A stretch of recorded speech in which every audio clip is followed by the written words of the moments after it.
Hey les loulous, j'espère que vous allez bien. Je suis Greg, votre coach confiance en tout temps. Aujourd'hui, nous sommes le lundi 12 septembre 2022.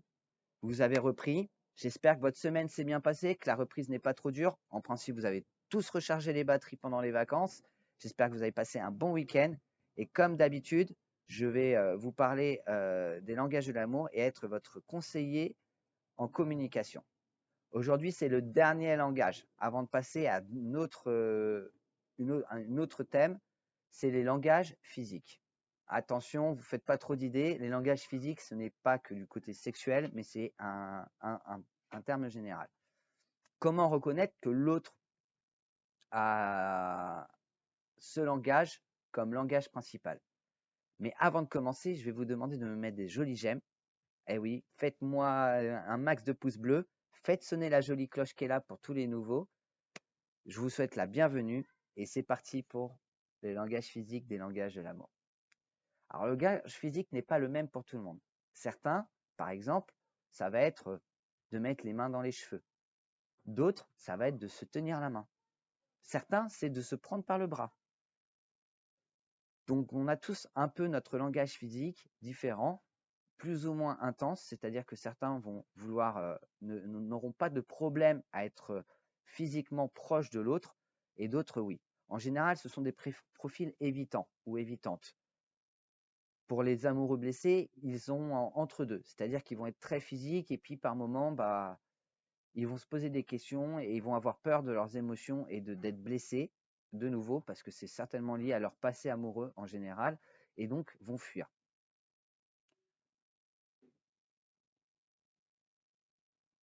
Il est possible aussi que votre conjoint ou votre conjointe ou votre amoureux ou amoureuse ne sache pas faire.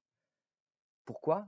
Déjà, premièrement, c'est lié à l'enfance. Peut-être avaient-ils très peu de contact physique avec leurs parents, mais parce que aussi c'est peut-être dans leur ancienne relation où ils étaient très mis à l'écart par leur ex-conjoint ou ex-conjointe. Je vous donne un exemple. Dans mon ancienne relation, j'en ai fait part gentiment, lors d'un très bon moment de qualité d'ailleurs, que je souhaitais qu'on se tienne un peu plus souvent la main, qu'on montre qu'on est un peu plus ensemble.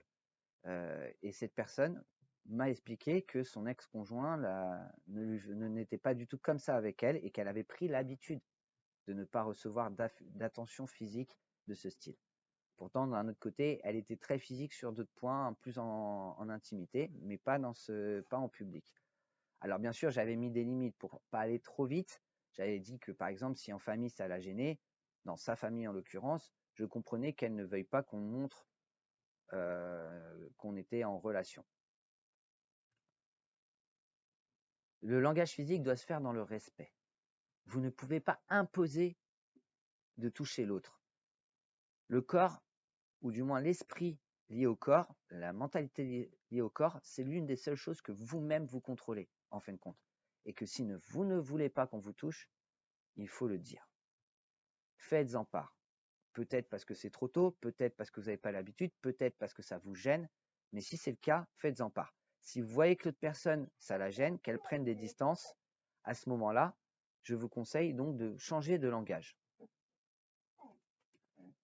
Le langage de ce langage physique, ça peut être aussi un simple bisou dans le cou. Une caresse derrière l'oreille. Ça a tout ce qui est lié au physique en fin de compte. Vous ne devez pas vous mettre la pression.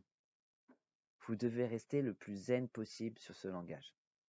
Par cette gestuelle, n'oubliez, si vous ne le savez pas, c'est 55% du message. Donc cette gestuelle est importante pour faire comprendre que vous avez de l'attention, que vous avez de l'amour pour cette personne. J'espère que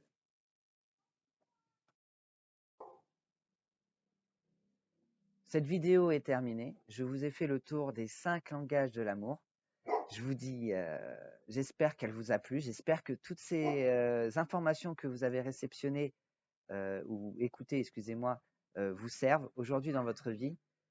Je vous ai laissé dans les commentaires, dans la description de la vidéo, excusez-moi, mon site internet. Si vous avez des doutes sur quel type de langage utiliser, voir dans quelques semaines, vous aurez une formation sur les langages avec un peu plus de précision, mais aussi avec les questionnements que vous devez vous poser ou poser à l'autre pour connaître les langages et savoir comment aussi déclarer les choses qui vous vont pas, vos besoins ou peut-être les actes et les paroles de la personne. Le tout toujours, bien sûr, dans la positivité, parce que l'idée, c'est vraiment de pouvoir faire passer un message. Plus il est positif, plus il est réceptionné par la personne, plus il est négatif, plus il est rejeté. Et donc, de pouvoir réussir à faire tout ça, le tout dans la bienveillance la plus totale. N'oubliez pas que ces langages vous permettent de remplir le réservoir émotionnel de l'autre, mais aussi remplir votre réservoir émotionnel. Je vous demanderai bien sûr, si vous êtes toujours OK, de me mettre des jolis pouces bleus, pour les nouveaux, de vous abonner à cette chaîne. Et surtout, je vous souhaite une très bonne semaine et je vous dis à la semaine prochaine pour les profils émotionnels. Bye les loulous.